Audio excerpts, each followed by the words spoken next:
Hello student, आज हम class 8 science के chapter 3 synthetic fibre and plastics के सेकंड पार्ट को पढ़ेंगे। सेकंड पार्ट में हम प्लास्टिक के बारे में गहराई से जानकारी लेंगे। इससे पहले हमने फर्स्ट पार्ट में सिंथेटिक फाइबर के बारे में, उनके कैरेक्टरिस्टिक के बारे में जानकारी ली थी। तो शुरू करते हैं। You must be familiar with many plastic articles used every day. ये कहता है कि आप अपने डे टू डे लाइफ में बहुत सारे प्लास्टिक की चीज़ें यूज करते हैं और उनसे फैमिलियर भी हैं, उनको जानते भी हैं। जब आप अपने घर में चारों तरफ नज़र दौड़ाएंगे तो देखेंगे प्लास्टिक की चेयर है, बकेट है, मग है, टॉयज़ हैं, बॉल पेन है, तरह तरह के आपके किचन में कंटेनर हैं। तो बहुत बड़ी लिस्ट है जो हमारे दैनिक जीवन में प्लास्टिक की बनी हुई होती हैं। अब है प्लास्टिक एक सिंथेटिक फाइबर है, इसीलिए ये एक पॉलीमर है। तो पॉलीमर जो है वो पॉली मतलब बहुत सारे और मर का मतलब हुआ रिपीटिंग यूनिट्स, जो स्मॉलर यूनिट्स बहुत बार रिपीट होकर आपस में एक चेन की तरह जुड़ जाती हैं और जुड़कर पॉलीमर बनाती हैं। असल में पॉलीमर जो है, देखिए थोड़ा सा यहाँ आपको लिखा हुआ है कि all plastic don't have the same type of arrangement of units. तो जो प्लास्टिक जो सारी हैं वो एक ही तरह का उनका अरेंजमेंट नहीं होता यूनिट्स का। पॉलीमर जो है वो स्मॉलर यूनिट, जिनको मोनोमर बोलते हैं, उनसे बनी हुई होती हैं। उनसे ये सारी मोनोमर आपस में जुड़कर एक चेन जैसी संरचना बना लेती है और ये चेन जैसी संरचना बना करके लार्जर यूनिट बनाती हैं। तो इसमें अरेंजमेंट जो है वो अलग अलग तरह का हो सकता है। जैसे ये ए देखिए, ए में क्या है, ए में लीनियर अरेंजमेंट है। लीनियर अरेंजमेंट मतलब लाइन में एक के बाद एक मोनोमर, फिर दूसरा मोनोमर, फिर तीसरा मोनोमर, इस तरह से ये जुड़ा हुआ है। यहाँ देखिए 1 2 3 4, ये एक लाइन में है, तो इसको लीनियर अरेंजमेंट कहते हैं। लेकिन सेकंड में देखिए ये सारे क्रॉस लिंक्ड हैं, आपस में क्रॉस की तरह से जुड़े हुए हैं मोनोमर। यहाँ देखिए, तो ये अरेंजमेंट जो है वो अलग अलग तरीके का हो सकता है। ए को कहेंगे लीनियर अरेंजमेंट और बी को कहेंगे क्रॉस लिंक्ड अरेंजमेंट। तो ये हो गया प्लास्टिक की संरचना हो गई। अब है कि have you ever wondered how this is possible? The fact is that plastic is easily mouldable. इसमें ये कहा जा रहा है कि plastic articles are available in all possible shapes and sizes. Plastic की चीज़ें हर एक शेप की, हर एक साइज़ की आपको दिखने को मिल जाती है। इतनी बड़ी कुर्सी भी, छोटा सा मग्गा भी, बॉल पेन भी। तो आखिर इसका कारण क्या है, क्यों ये हर तरह से उपलब्ध हो जाती है हर एक साइज़ में? क्योंकि इसका कारण ये है, यहाँ देखिए अपने आप ही आपको क्वेश्चन का आंसर भी आ जाएगा कि the fact is that plastic is easily mouldable.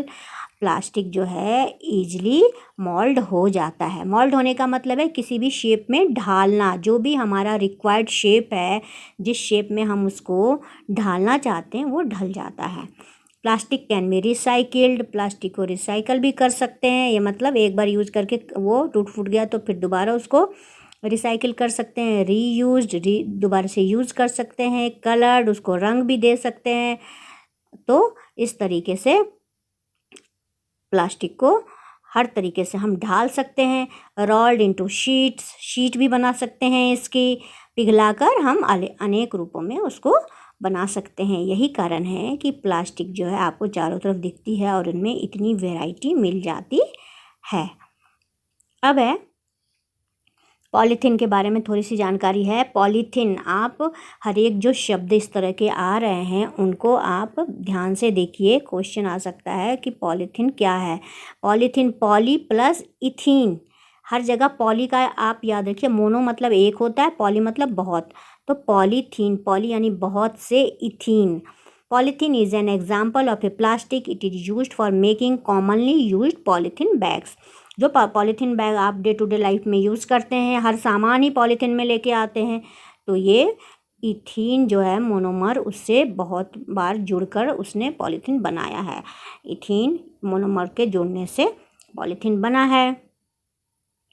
Now try to bend a piece of plastic yourself. आप प्लास्टिक को मोड़ने का प्रयास करें तो आप क्या देखते हैं, कुछ प्लास्टिक तो मुड़ जाती हैं और कुछ हार्ड होती हैं वो नहीं मुड़ती हैं। You will observe that some plastic articles can bend easily while some break when force to bend. कुछ तो मुड़ जाती हैं और कुछ टूट जाती हैं। अब है add hot water to a plastic bottle. आप कोई प्लास्टिक की बॉटल लीजिए, उसमें गर्म पानी डालिए, इट गेट्स डिफॉर्म। तो इसका जो रूप होता है वो बदल जाता है, या तो ये पिचक जाएगा या अलग ही शेप का हो जाएगा। Such plastics which get deform easily on heating and can be bent easily are known as thermoplastics. तो यहाँ पर प्लास्टिक के दो रूप बताए गए हैं, एक है थर्मोप्लास्टिक और दूसरा है थर्मोसेटिंग प्लास्टिक। दोनों की क्या क्या क्वालिटीज़ हैं इनके बारे में हम जानेंगे। जैसे कि प्रयोग में बताया है कि प्लास्टिक की बोतल लीजिए, उसमें गर्म पानी डालिए तो इसका स्वरूप बदल जाएगा, वो पिचक जाएगा, कुछ अलग शेप का हो जाएगा। तो इस तरह से ऐसे प्लास्टिक जो ईजिली डिफॉर्म हो जाते हैं, तुरंत ही उनका रूप बदल जाता है गर्म होने पर और तुरंत ही ये बेंट हो जाते हैं, तो इस तरह के प्लास्टिक को थर्मोप्लास्टिक कहते हैं। इसका एग्जाम्पल है पॉलीथीन और PVC। Polythene and PVC are some of the example of the thermoplastic. जो पॉलीथीन होता है जिसको हम डे टू डे लाइफ में यूज़ करते हैं वो थर्मोप्लास्टिक है। तो पॉलीथीन जो है वो कैरी बैग जैसे हम यूज़ करते हैं, या फिर जो एडेसिव टेप होते हैं, सेलो टेप जिसको बोलते हैं, वो भी इसी का बना हुआ होता है। और जो ट्रांसपोर्ट लिक्विड वगैरह ट्रांसपोर्ट करने के लिए जो पतली सी पाइप होती है वो भी इसी की बनी हुई होती है। तो ये सारे थर्मोप्लास्टिक्स के उदाहरण हैं। PVC पाइप आप समझते हैं, जिसको बोलते हैं पॉलीविनाइल क्लोराइड। ये जो है ये पानी वाटर पाइप जो होते हैं उनके लिए यूज़ किया जाता है, वाटर टैंक के लिए यूज़ किया जाता है, और भी जो सैनिटरी फिटिंग वगैरह होती है उसके लिए यूज़ किया जाता है।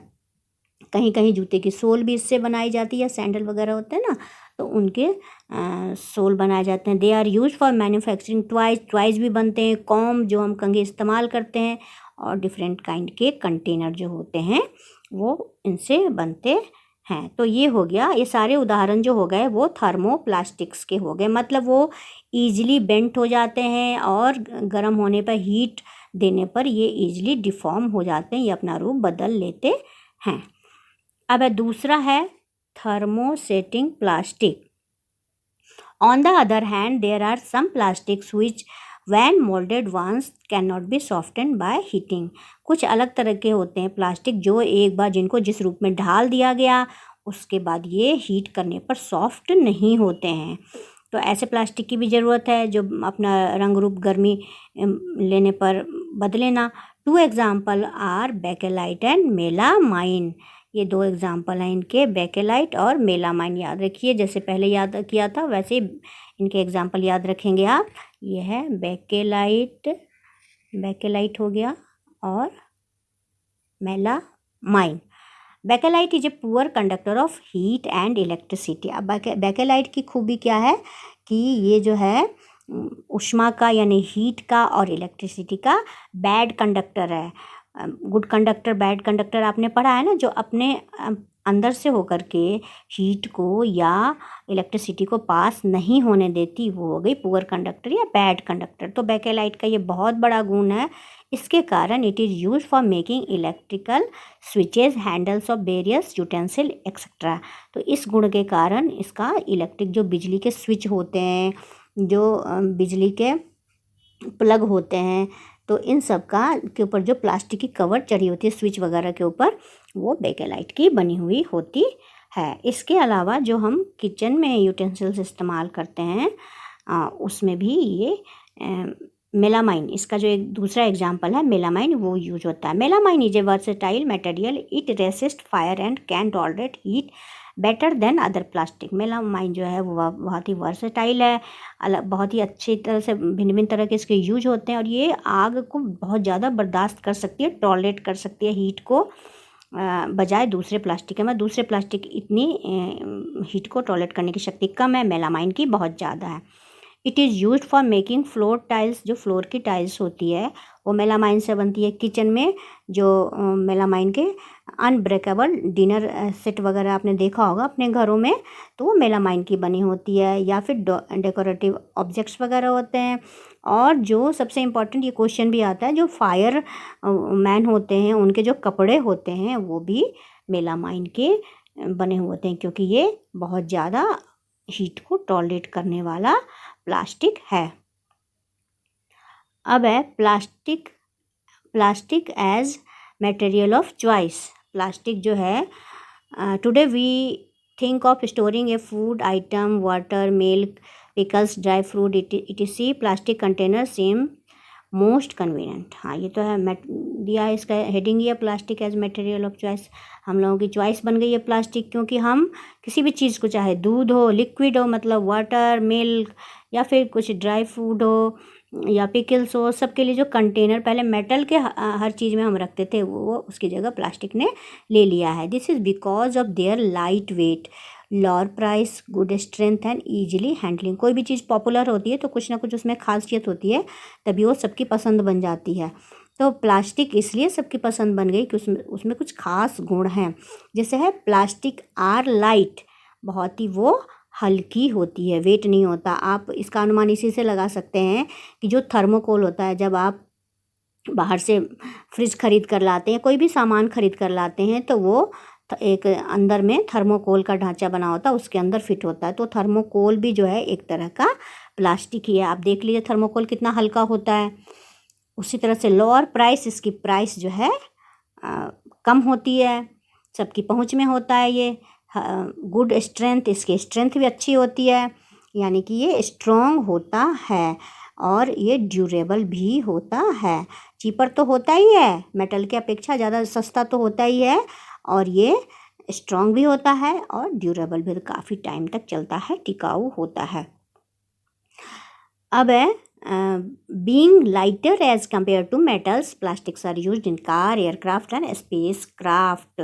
अब चूँकि ये हल्का है तो इसका फ़ायदा ये लिया जाता है कि कार में, एयरक्राफ्ट में और स्पेस क्राफ्ट में इसका यूज किया जाता है। अब जो एयरक्राफ्ट या स्पेस क्राफ्ट बनते हैं उनमें कुछ भी वज़न नहीं होना चाहिए, क्योंकि अगर इनको भारी नहीं होना चाहिए, भारी होने पर ये इसके लिए सुविधाजनक नहीं होगा। तो एयरक्राफ्ट की चीज़ और स्पेस क्राफ्ट की चीज़ अगर मेटल से बनाएंगे तो वो वज़न हो जाएगा, तो उसकी जगह पर प्लास्टिक का यूज़ किया जाता है due to its light weight, इसके वेट हल्की होने के कारण। The list is endless if we start counting articles like slippers, furniture, decorative pieces. मतलब हम जो ये लिस्ट बनाने बैठेंगे तो ये एंडलेस है, कभी ख़त्म ना होने वाली ये लिस्ट है। Plastic is non reactive.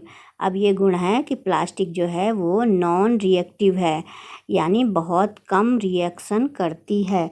जैसे कि मेटल है तो वो क्या होता है, बहुत ज़्यादा रिएक्शन करता है। लोहे की कोई चीज़ है, पानी में रह गई, हवा में रह गई, तो क्या होता है उसमें जंग लगना शुरू हो जाता है, वो ख़राब होनी शुरू हो जाती है, उसको मेंटेन करना मुश्किल होता है। लेकिन प्लास्टिक में ऐसा कुछ नहीं, इसमें कोई रस्ट नहीं लगता, और ये बहुत रिएक्शन भी बहुत कम करती है, जल्दी नष्ट नहीं होती। You know that metal like, मैंने बता दिया कि iron get rusted when left expose to moisture and air, but plastic don't react with water and air. में कोई जंग नहीं लगता, कोई रस्ट नहीं लगता है। They are not corroded easily, और ये जल्दी से नष्ट भी नहीं होते। That is why they are use to store various kind of material including many chemicals. अब इसमें यह है कि ये इतनी अच्छी क्वालिटी होती है इनकी, इतना अच्छा ये कैरेक्टरिस्टिक है इनका, इस कारण से इनको हर चीज़ स्टोर करने के लिए हम यूज़ कर लेते हैं। इवन केमिकल्स तक हम इसमें प्लास्टिक के कंटेनर में रख सकते हैं। अब plastic is light, strong and durable. Plastic जो है उसको डिफरेंट शेप में हमने मोल्ड कर दिया, डिफरेंट साइज़ के बना लिए। ये चीपर भी हैं मेटल की अपेक्षा, और जो बड़े बड़े इंडस्ट्री हैं या हाउस होल्ड आर्टिकल्स हैं उनमें भी हम इनका प्रयोग करते हैं। क्यों करते हैं, तो ये सारे गुण हमने बता दिए कि लाइटर हैं, स्ट्रॉन्ग है और ड्यूरेबल हैं, टिकाऊ हैं। टॉक टू योर पेरेंट्स और grand parents about the type of bucket that were used in the past. अब ये कह रहे हैं कि अपने घर में जो बड़े लोग हैं उनसे बात करिए कि पहले के ज़माने में जो घर में बकेट होते थे, बाल्टियाँ होती थी, वो किस चीज़ से बनी होती थी। तो वो बनी, या फिर मग जो होता था वो किस चीज़ से बना होता था, तो ये सारी चीज़ें पहले मेटल के बने होते थे, तो उनमें वज़न होता था। एक बाल्टी पानी उठाने में बहुत मेहनत लगती थी। और मग भी जो है मेटल का होता था, तो जो मेटल के जो गुण हैं वो सारे उसमें होते थे, वज़न होता था, फिर वो धीरे धीरे ख़राब भी हो जाती थी। तो अब क्या, इन सारी चीज़ें हर एक घर में आप देखेंगे ये बाल्टी मग ये सारे जो हैं प्लास्टिक के ही यूज़ किए जाते हैं, क्योंकि वही बात फिर आ गई कि since plastic is very light, plastic जो है वो बहुत ही, since plastic is very light, strong, durable and can be moulded into different shape and size. Question पूछा जा सकता है कि भाई प्लास्टिक जो है वो इतना वाइडली यूज्ड सब्सटेंस क्यों है, क्यों इसको इतना वाइडली यूज़ किया जाता है, तो आंसर यही होगा, since plastic is very light, strong, durable and can be moulded into different shapes and size, hence it is used for various purposes. यही कारण है कि उनको इतने सारे पर्पस के लिए हम यूज़ कर ले पाते हैं और यूज करते हैं। प्लास्टिक्स आर जनरली चीपर, हाँ सस्ते भी होते हैं मेटल के अपेक्षा। They are widely use in industry और हाउस होल्ड आर्टिकल, जो इंडस्ट्री है उनमें यूज़ होता है, और हाउस होल्ड आर्टिकल यानी घर में यूज़ होने वाली चीज़ें उसमें भी हम यूज़ कर लेते हैं।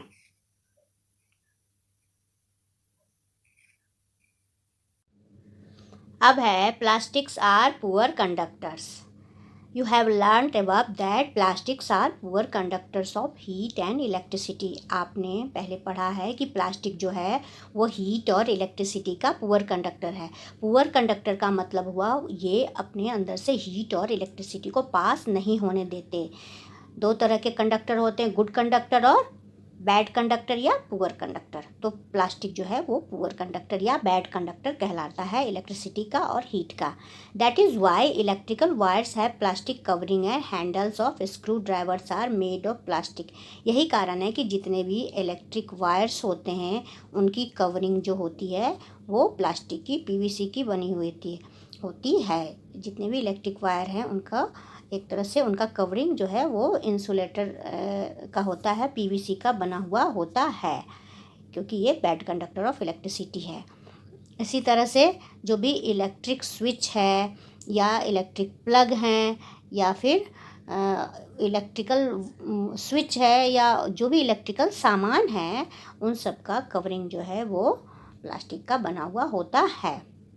स्क्रू ड्राइवर आपने देखा होगा, आपके घरों में भी होगा, तो उसका हैंडल भी प्लास्टिक का बना हुआ होता है। As mentioned above, handles of frying pans are also made of plastic. जो किचन में फ्राइंग पैन हम यूज़ करते हैं उसका हैंडल भी प्लास्टिक का बना हुआ होता है। अगर वो मेटल का होगा तो क्या होगा, जैसे हम फ्राइंग पैन में हम खाना बनाएंगे तो वो हैंडल भी गर्म हो जाएगा और हम उसको पकड़ नहीं पाएंगे। लेकिन जब वो हैंडल प्लास्टिक का होगा तो फ्राइंग पैन में खाना बनेगा, वहाँ हीट होगी, लेकिन वो हीट जो है वो हैंडल तक नहीं पास होगी। तो इस तरह से वो हैंडल जो है वो गर्म नहीं होगा और हमारे लिए यूज़ करने में सुविधा होगी। अब है, did you know plastics find extensive use in the health care industry. Some examples of their use are packaging of tablets, threads used for stitching wounds, syringe, doctors gloves and a number of medical instrument.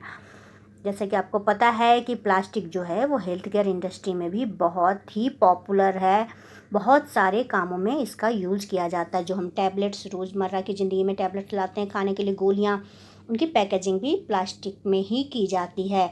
जो stitching के लिए कहीं कोई उंड हो गया, घाव हो गया, कोई कट पड़ गया तो उसको स्टिच करना पड़ता है, तो स्टिच के लिए भी जो थ्रेड यूज़ करते हैं वो भी प्लास्टिक का होता है। सिरिंज जिसे सुई देते हैं, डॉक्टर जो हाथ में ग्लव्स पहनते हैं, और अनगिनत चीज़ें जो भी मेडिकल क्षेत्र में यूज़ की जाती है उनमें प्लास्टिक बहुत ही पॉपुलर है, प्लास्टिक के ये बने हुए होते हैं। दूसरा है, special plastic cookware is used in microwave oven for cooking food. बहुत सारे घरों में माइक्रोवेव का इस्तेमाल किया जाता है। तो माइक्रोवेव में जो खाना बनता है तो उसका जो कंटेनर होता है वो कुकवेयर जो है वो प्लास्टिक का बना हुआ होता है। तो माइक्रोवेव में क्या होता है कि हीट जो है वो खाने को तो पका देती है, लेकिन जिस वेसल्स में, जिस बर्तन में खाना रखा हुआ होता है वो बिल्कुल भी बर्तन को कोई अफेक्ट नहीं करता है, वो बर्तन बिल्कुल सही सलामत रहती है। Teflon is a special plastic on which oil and water don't stick. It is used for non stick coating on cookware. आजकल कम तेल खाने का रिवाज है, तो कम तेल यूज़ करने के लिए ज़्यादातर घरों में नॉन स्टिक जो बर्तन होते हैं उनका यूज़ किया जाता है। तो नॉन स्टिक बर्तन में जो ऊपर की कोटिंग होती है, एक ऊपर की परत होती है, वो टेफ्लॉन की बनी हुई होती है। बहुत ही इंपॉर्टेंट क्वेश्चन है, कई बार पेपर में ये आ चुका है कि नॉन स्टिक बर्तनों की ऊपर की कोटिंग किस चीज़ की होती है। तो आप याद रखें, ये प्लास्टिक है टेफ्लॉन। क्या बोलते हैं उसको? टेफ्लॉन बोलते हैं। टेफ्लॉन की ये खासियत है कि उस पर पानी या तेल नहीं चिपकता है, तो इसलिए कम तेल में भी खाना बहुत ही अच्छा बन जाता है। खाना जलता नहीं है, नीचे लगता नहीं है। तो मतलब जो खाना बनाने वाले हैं उनको भी सुविधा होती है और कम तेल में ही बढ़िया खाना बन जाता है, क्योंकि आजकल तेल लोग कम खाना पसंद करते हैं। तीसरा है फायर प्रूफ प्लास्टिक्स।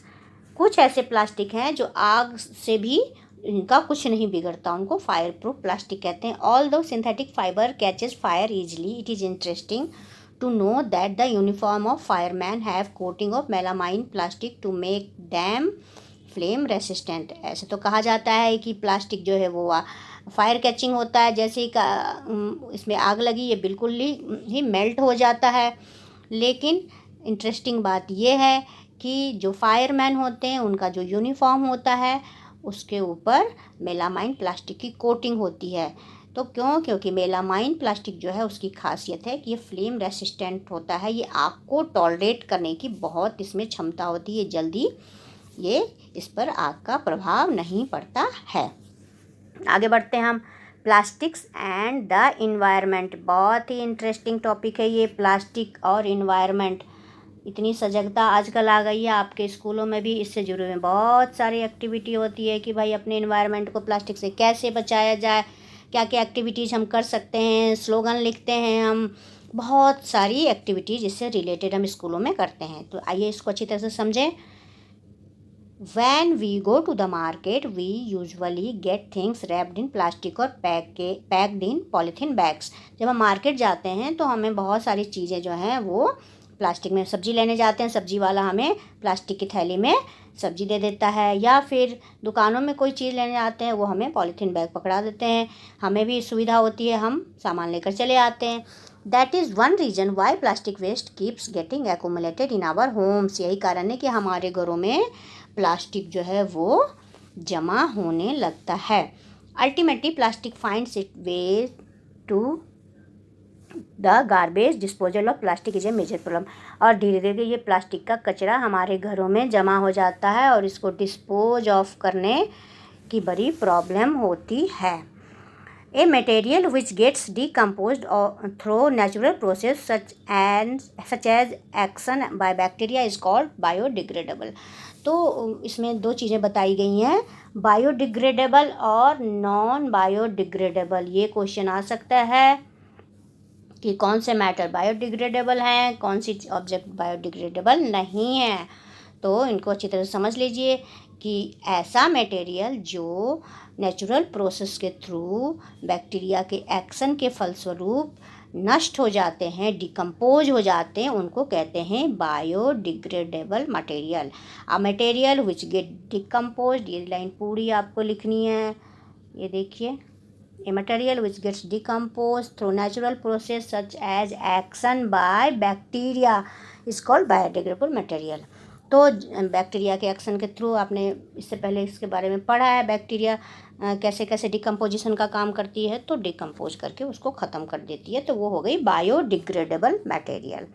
अब है non biodegradable material. A material which is not easily decomposed by natural process is turn non biodegradable. यानी वो चीज़ें जो नेचुरल प्रोसेस के थ्रू नष्ट नहीं होती है, डिकम्पोज नहीं होती है, तो उसको नॉन बायोडिग्रेडेबल सब्सटेंस बोलते हैं। और ये हमारे इन्वायरमेंट के लिए बहुत ही हार्मफुल हैं। अब है जैसे कि पील्स और वेजिटेबल्स हैं, फ्रूट्स हैं, लेफ़्ट ओवर फूड है, ये पूरा ही ये चार्ट बना हुआ है, ये देख लीजिए।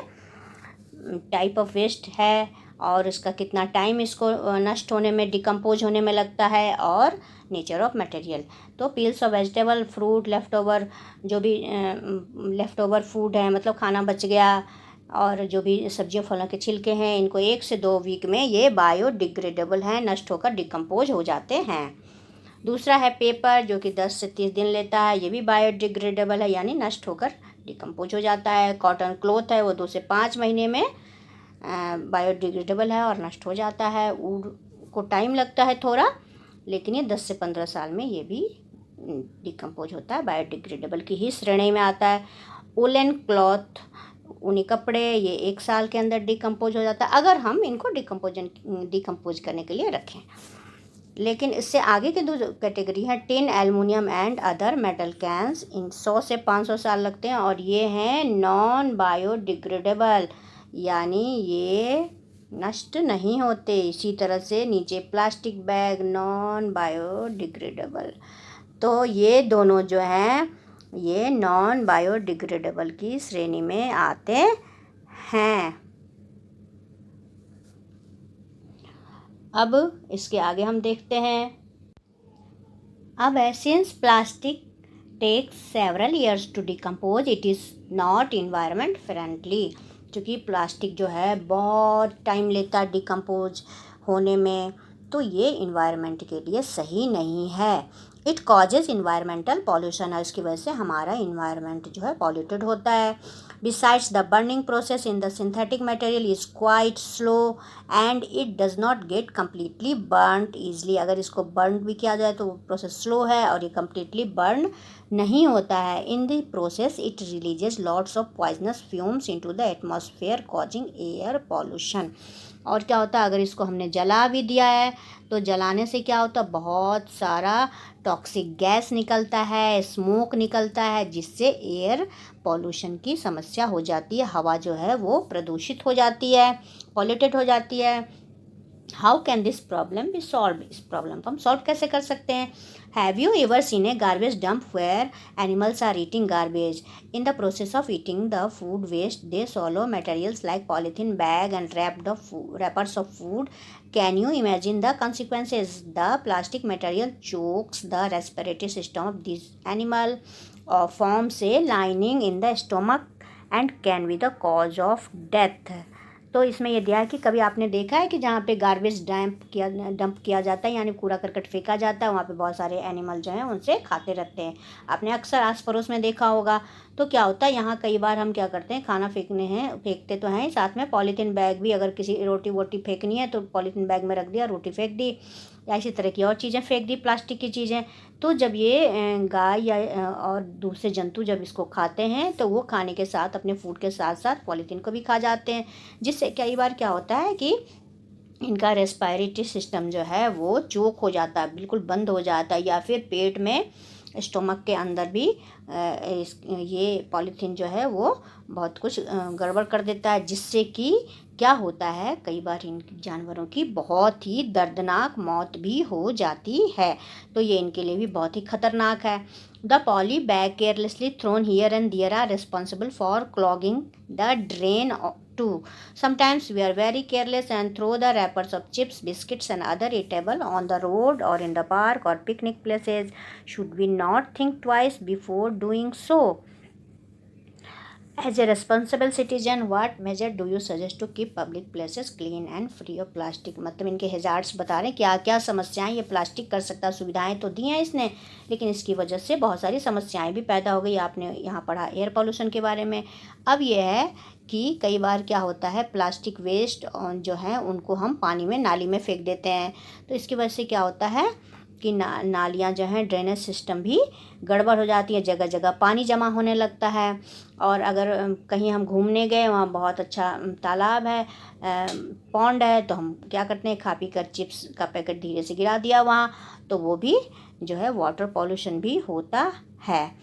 तो अब ये है कि हमें कुछ भी फेंकने से पहले इसके बारे में सोचना चाहिए। हम कहीं भी जाकर के पिकनिक प्लेस पे गए, वहाँ खाया, वहाँ फेंक दिया, हर जगह को गंदा कर देते हैं। तो हमें एक रिस्पॉन्सिबल सिटीजन का काम करना चाहिए और पब्लिक प्लेस को या किसी भी तरह के प्लास्टिक की चीज़ों को इधर उधर नहीं फेंकना चाहिए।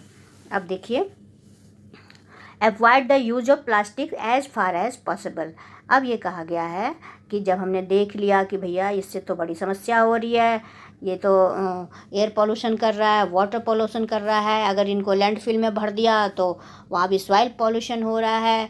तो इस तरह से इसको इधर उधर फेंकने से चीज़ें, पार्क है तो वहाँ पार्क गंदी हो रही है, सीवर लाइन जो है जाम हो गया, तो बहुत सारी समस्याएं। इनको समस्याओं को देखते हुए अब ये कहा गया कि आप ज़्यादा से ज़्यादा इस सर्कमस्टांसेस को आने से अवॉइड करिए। प्लास्टिक कम से कम यूज़ करिए। Make use of bags made of cotton और jute when you go for shopping. अगर आप शॉपिंग जाते हैं तो कॉटन का बैग अपने घर से बहुत पहले जैसे ले जाया करते थे वैसे ही बैग ले जाया कीजिए। The biodegradable and non biodegradable wastage should be collected separately and dispose of separately. अब आपने जगह जगह पार्कों में भी देखा होगा कि 2 डब्बे लगे होते हैं। एक हरे रंग का डब्बा होता है, ग्रीन बिन जिसको बोलते हैं, जो कि बायोडिग्रेडेबल वेस्ट के लिए होता है, और एक ब्लू बिन होता है जो नॉन बायोडिग्रेडेबल वेस्ट के लिए होता है। तो क्या होता है, बायोडिग्रेडेबल जो भी डिकम्पोज होने वाली चीज़ें उनको अलग रखिए, जो नहीं हो रही डिकम्पोज नॉन बायोडिग्रेडेबल है उनको अलग रखिए। तो ये काम हमें घरों में भी करना चाहिए। Can you suggest some other ways in which you can contribute towards reducing the use of plastic material. ये आपसे पूछ रहा है कि आप कुछ ऐसी चीज़ सजेस्ट करिए जिससे इसका पॉल्यूशन जो है पॉलीथीन के कारण वो कम से कम हो। It is better to recycle plastic waste. और पहले तो यूज ही कम करिए, घर में लाइए ही मत, ज़्यादा से ज़्यादा कॉटन बैग का यूज करिए। तो अगर सारे लोग ऐसे करने लगेंगे तो अपने आप प्लास्टिक का यूज़ कम हो जाएगा। इसके बाद है कि अगर ले ही आए तो it is better to recycle plastic waste. जो प्लास्टिक का वेस्ट है उसको रिसाइकिल करना चाहिए। Most of the thermoplastics can recycle. आपने पढ़ा 2 तरह के प्लास्टिक होते हैं, तो उसमें जो थर्मोप्लास्टिक है पहले वाला, उनकी पता है कि वो हीट होने पर जल्दी ही मोल्ड हो जाते हैं, तो उनको रिसाइकिल करना बेहद आसान है, तो उनको रिसाइकिल करना चाहिए। However, during recycling certain coloring agent are added। और जब रिसाइकिल करते हैं तो कुछ कलरिंग एजेंट उसमें कलर डाल देते हैं। जैसे आपने देखा होगा, जैसे पॉलीथीन वगैरह है, ब्लैक कलर की पॉलीथीन आपने देखी होगी, तो वो रिसाइकिल पॉलीथीन है। This limit its usages specially for storage of food. और चूँकि इसमें कलर मिला दिया गया, ब्लैक कलर मिलाया है, इसलिए इसमें किसी भी तरह के फूड का स्टोरेज नहीं करना चाहिए। खाने का सामान इस तरह के रिसाइकिल्ड पॉलीथीन में नहीं रखना चाहिए। As a responsible citizen remember the 5R principal.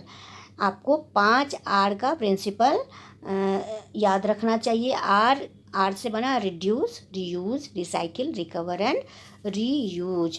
तो आप आप में ये अपनी हैबिट बनाइए कि सबसे पहले तो इसका यूज ही कम करेंगे, रिड्यूस कर देंगे, यानी कि यूज कम से कम करेंगे, अवॉइड करेंगे इसका यूज। और उसके बाद अगर रिड्यूस करके भी थोड़ा बहुत आ गया है तो उसका रीयूज़ करेंगे, उसी को बार बार यूज़ करेंगे, दूसरा थैला नहीं लाएंगे, फिर इसको रिसाइकिल करने के लिए दे सकते हैं। फिर वहाँ से फिर उसको दूसरी पन्नी जब बनाई जाएगी तो इसको रिकवर हो जाएगा। ये एक से दूसरा बन गया। और रिफ्यूज़ है लास्ट में, कि रिफ्यूज़ करना मतलब मना कर देना, मतलब प्लास्टिक के लिए बिल्कुल मना ही कर दीजिए। बिल्कुल ध्यान रखिए अपने आसपास, अपने फैमिली में किसी भी तरह का कोई भी प्लास्टिक का जो है वो पॉलीथीन यूज़ ना करें। कपड़े के बैग का ज़्यादा से ज़्यादा यूज करें और इन 5 R's के प्रिंसिपल को याद रखें। अब है fibre wise. Do you throw plastic bags in the water bodies और ऑन द रोड। ठीक है, कॉटन कैरी बैग और एक jute bag while going for shopping. या आपके लिए बताया जा रहा है, कुछ नियमों का पालन कीजिए। Try to minimise the use of plastic material, that is use a steel lunch box instead of a plastic one. तो यह है कि इधर उधर आप प्लास्टिक के बैग को नहीं फेंकिए, पानी में मत फेंकिए, सड़क पर मत फेंकिए। कॉटन बैग का यूज़ करिए। कॉटन बैग में या जूट बैग में सामान ले जाइए, या ख़रीदने शॉपिंग के लिए जाइए तब लेकर जाइए, अपने पास से दुकान वाले से मत लीजिए। और इसके प्लास्टिक मटेरियल को घर में भी जो डब्बे लंच बॉक्स आजकल बहुत ही प्रचलन में है, उन सब का यूज कम कर दिए। जो कहते हैं ओल्ड इज़ गोल्ड, जो पुराना तरीका था, स्टील का हम यूज़ करते थे टिफ़िन, तो प्लास्टिक लंच बॉक्स की जगह स्टील के लंच बॉक्स का यूज कीजिए। तो इस तरह से प्लास्टिक जो है फ़ायदेमंद तो है ही, लेकिन नुकसानदेह भी है। जो जहाँ इसका फ़ायदा उठाना चाहिए वहाँ उठाइए, लेकिन उसकी लिमिट होनी चाहिए। इस तरह से ये चैप्टर हमारा पूरा हो गया और मैं होप करती हूँ कि आपको ये चैप्टर बिल्कुल अच्छी तरह से समझ में आया होगा।